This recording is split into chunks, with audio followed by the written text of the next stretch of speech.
दोस्तों नमस्कार, आप देख रहे हैं सत्य हुंकार में आपके साथ सत्यपाल। आज हमारी चर्चा एक ऐसे महत्वपूर्ण विषय पर होगी जो विषय पूरे शहर में जिज्ञासा और चर्चा का कारण बना हुआ है। हर कोई जानना चाहता है कि आखिर इसका असल सच क्या है। नगर निगम में हुए चुनावों में शहर की जनता ने वार्ड सदस्यों को चुना या पार्षदों को? चुने गए प्रतिनिधि पार्षद यानी काउंसलर हैं या केवल वार्ड सदस्य हैं? क्या हरियाणा नगर निगम अधिनियम 2019-94 में कोई संशोधन हुआ है?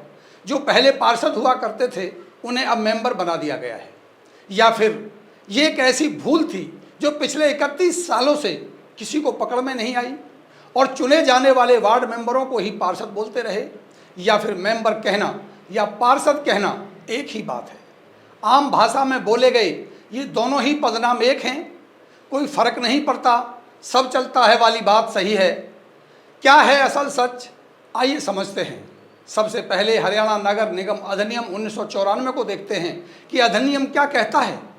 जब हमने बड़े ध्यान से देखा और खोजा तो पाया कि हरियाणा नगर निगम अधिनियम 1994 में अधिनियम के निर्माताओं ने पूरे अधिनियम में एक बार भी इसमें कहीं भी पार्षद यानी काउंसलर शब्द का प्रयोग नहीं किया। यानी जनता द्वारा चुने गए लोगों को पार्षद यानी काउंसलर पदनाम नहीं दिया गया है, इन्हें वार्ड मेंबर ही कहा गया है। पूरे निगम अधिनियम में 51 बार मेंबर शब्द का प्रयोग किया गया है। यह बिल्कुल स्पष्ट है कि पार्षद यानी काउंसलर पदनाम का प्रयोग नहीं है।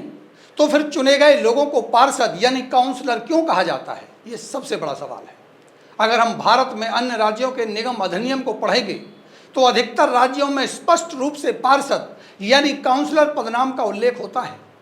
मुंबई में इन्हें कारपोरेटर या नगर सेवक कहा जाता है, तो हरियाणा में अधिनियम के मुताबिक वार्ड सदस्य ही कहा जाता है। जबकि दिल्ली के निगम अधिनियम में काउंसलर पदनाम का प्रयोग 86 बार हुआ है।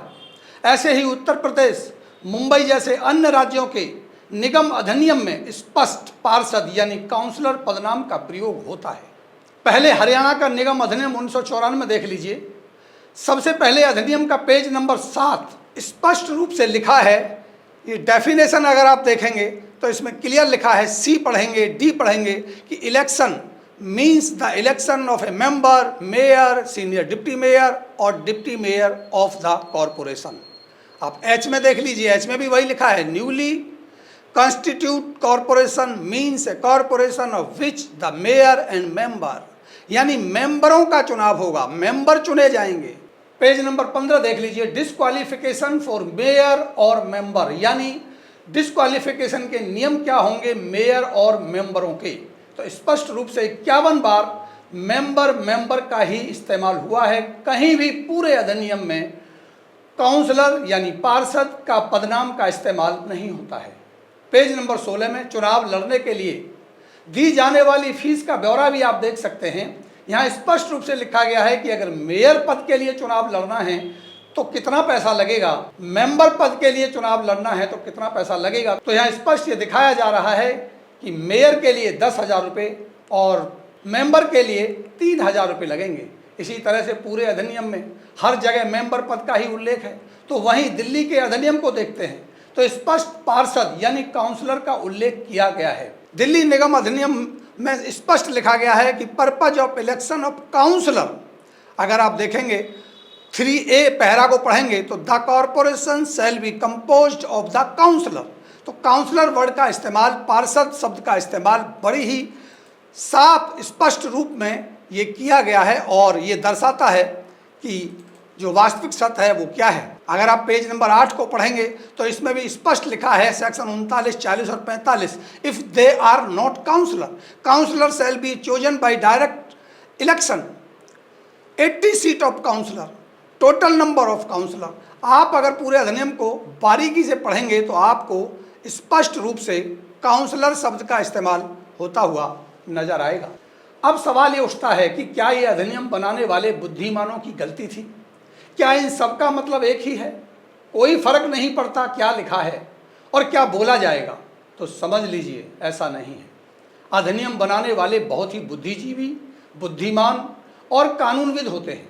अधिनियम में एक शब्द की भी गलती होना संभव ही नहीं है और अधिनियम में दिया गया हर एक पदनाम या शब्द उसका एक मतलब, एक महत्व होता है।